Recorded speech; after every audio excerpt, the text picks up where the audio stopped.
Hello guys, and welcome back to the channel. It's so good to have everybody here. I really appreciate you stopping by.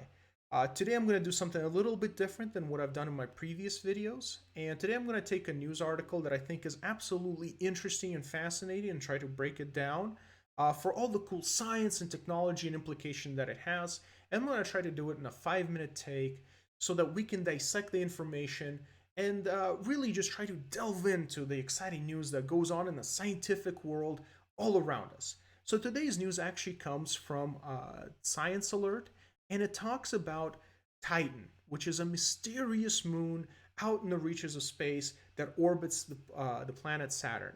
And previously, we have sent missions to this moon, the Cassini spacecraft, to check the atmosphere and to check the surface, because to me Titan is absolutely and positively an interesting moon. And I've talked about it previously in one of my videos where I talked about how the discovery of life underneath the icy surfaces of Antarctica has absolutely and astoundingly big changes for what it means for life to exist in other parts of the solar system, and what I think it actually means in terms of our understanding of life in the universe as a whole. And today is actually about talking about Titan, because this is a sorry, not a planet, a moon that has an atmosphere. Although it's a little bit different than Earth's atmosphere in that it's made up of methane and hydrocarbons, but there is something very key about it: is that most of the materials that are on Titan, unlike other parts of the solar system, are actually made of very common organic materials such as carbon, hydrogen, and nitrogen, with an active atmosphere and a solid surface that actually contains flowing liquids.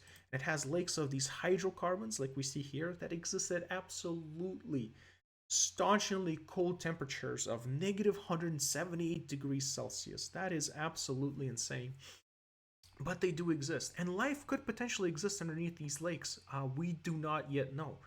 But we do know that life does take form in extreme places. As I said, we discovered this in Antarctica by probing down into the surface and seeing something completely amazing, which gives me hope that life exists in places like Ganymede and Europa, where you have miles of icy surfaces covering those oceans. So, as I said, this is truly an exciting thing. And what the experiment and article here talk about is trying to probe and test out the conditions of Titan surfaces here on Earth, and seeing whether or not these organic compounds could lead to changes or potentially coalesce in ways to form organic life. And Earth had a similar thing happen to it 2.8 billion years ago to what Titan had, where we had a lot of organics and hydrocarbons and all these kinds of cool things. They called it cyanobacteria that actually altered the Earth's surface and began creating changes in Earth's atmosphere. And it said Earth's atmosphere is largely determined by the production of different, you could say, elements or chemicals on the Earth's surface, right? So it said, like, the Earth's surface can create a lot of carbons and a lot of other different things, and nitrogen and whatnot, and that atmosphere constantly changes. It said at times in our history we've had more oxygen, which led to increasingly cool and interesting periods of life on Earth's history, where you had dragonflies, pretty much the size of a the size of a small car, flying around. Maybe not the small car, but huge dragonflies. Like several feet wide, because of the changes in oxygen, all these other cool things.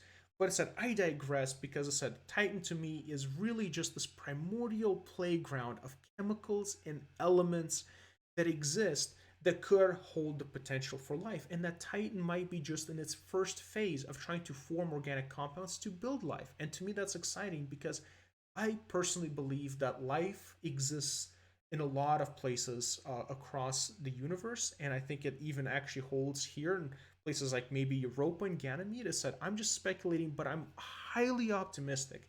And the reason I am is because even a decade ago or 2 decades ago, people weren't even sure that there'd be planets around other systems in our surroundings. But now we know that there are thousands, tens of thousands, and that they are very common, and that we have planets like Jupiter and Earth and all of this all across our immediate surroundings, which means that they're probably across the galaxy and the Milky Way, that there's millions and tens of millions of Earth like planets out there.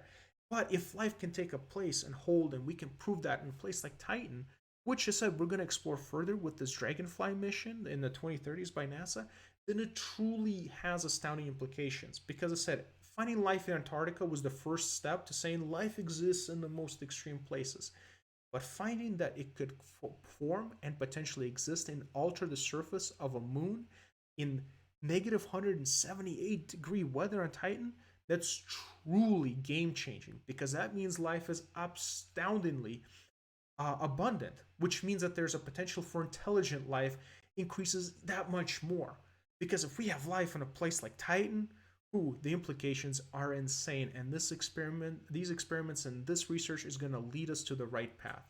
So I will just end with that note there.